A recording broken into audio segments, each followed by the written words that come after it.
Welcome to a new daily top Askreddit video. Today's topic: what's an incredibly American thing Americans don't realize is American? Free refills at restaurants. Edit, my inbox detonated, send help. And with ice. And with ice. Many years ago I was visiting the south of France with a friend. It was a hot summer day. We stopped at a little bistro and in broken French we asked for water with ice. The waiter replied in English, American champagne. Ranch. Back when I worked in Pira Bread, a customer asked for ranch. We didn't carry it back then, and when we informed him, he said, "Are y'all communists?" Currently working at Pira, and this is a frequent occurrence.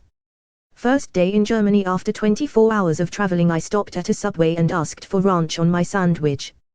Guy said, "You're not in America anymore, honey." Whoops, my bad, I had no idea ranch was an American thing. First day in Germany, forget the local cuisine, I'm hitting Subway.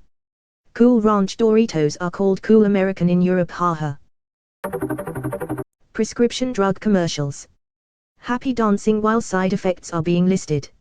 May cause diarrhea, vomiting, blindness, pulmonary embolism or death.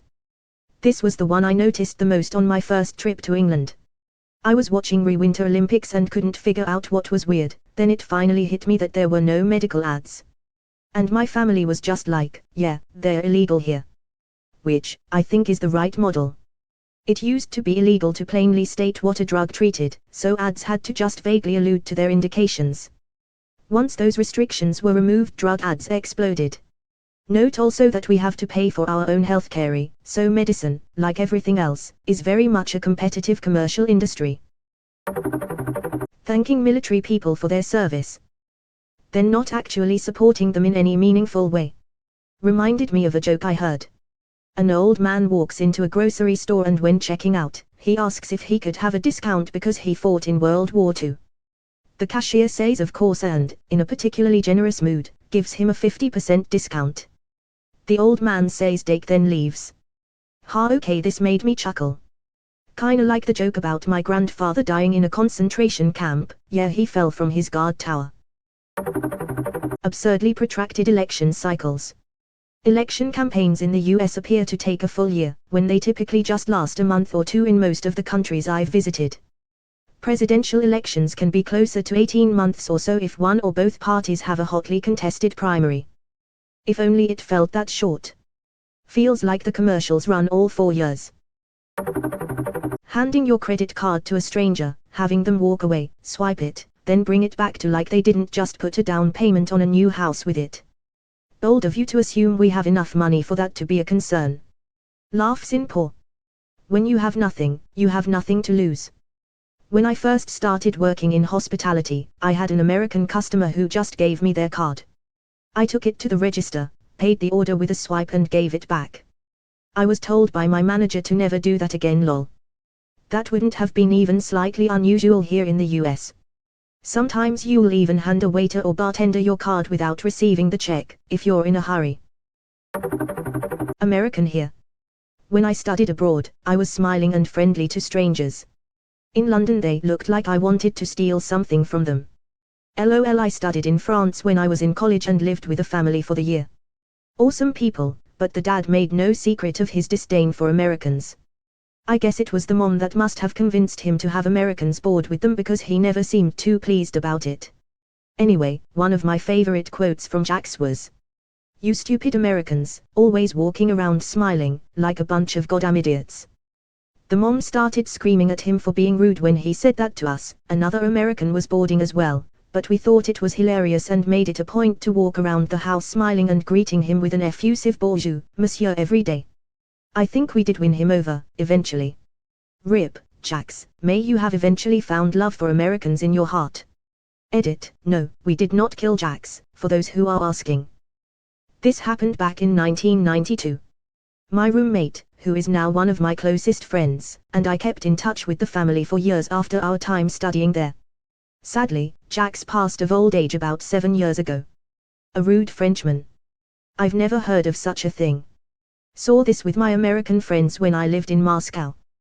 They walked around with this pleasant, anticipatory smile on their face and people thought they were mentally challenged. Ha!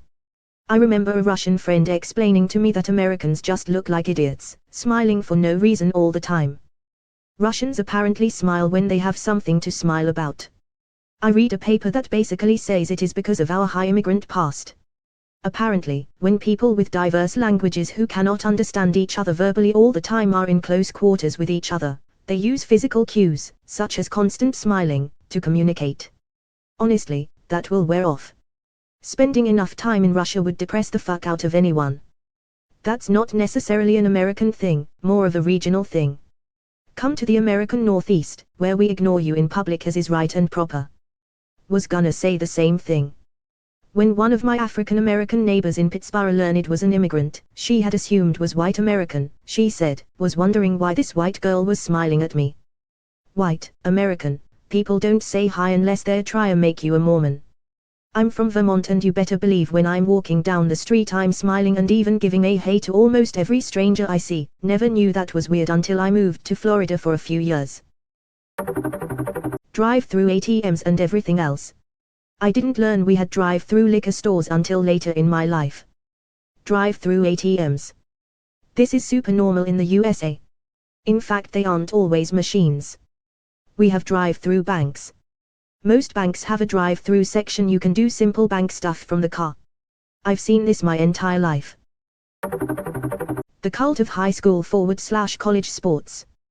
It seems strange to anyone from Europe, but after starting to watch US sports I realized that a lot of states either don't have a team in a major league or will only have one. It's not like here in the UK where there are 92 teams in the Football League and even more below that. Most of the major leagues in the US only have 30 to 40 teams. That's why people are so invested in college sports, a lot of the time they are the only local teams. Yeah, it blew my mind when I learned pretty much every city in the UK had a pro soccer team. College sports are the closest thing we have to that. Like I'd love to watch MLB, but there isn't a professional team in my state to follow or that even shows up on local TV for me. We only just got a pro soccer team, North Carolina, and we're a state of over 10 million people. Edit, quit commenting about other pro sports teams. I was only talking about MLB, the actual MLB, not feeder teams, when I said there wasn't a pro MLB team. The epic highs and lows of high school football. Liberal equals left wing. Yep, in Europe liberal means someone who supports small government, less state intervention, less public spending, privatizatio, lower taxes. This is generally center or center-right. Similar to what Americans call a libertarian, but usually more moderate. In the European Parliament, that would be the ALDE party. Yeah, in my country, it is either associated with the political center or with moderate, right wing, never with left wing. Americans are blind to the fact that their political spectrum is heavily skewed to the right. They're also blind to the reason why.